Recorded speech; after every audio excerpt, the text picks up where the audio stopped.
Et si le complotisme n'était pas juste une dérive, mais une forme de religion moderne?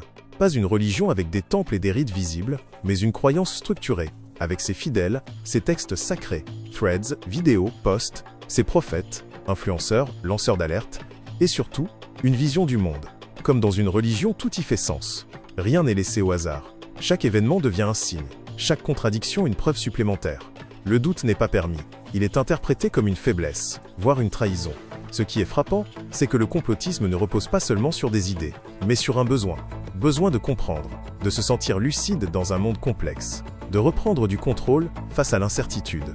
Croire à un complot, c'est parfois plus rassurant que d'accepter le chaos. Mais comme toute croyance fermée, le danger commence quand il devient impossible de remettre en question le système lui-même. Quand toute contradiction est absorbée, digérée, transformée en confirmation. Alors la vraie question n'est peut-être pas « pourquoi ils y croient ?», mais plutôt « qu'est-ce que cette croyance leur apporte que le reste du monde ne leur donne pas ?» Et si, au lieu de simplement se moquer ou s'opposer, on essayait de comprendre ce vide que le complotisme vient combler? Parce que là où il y a une croyance, il y a presque toujours un manque derrière.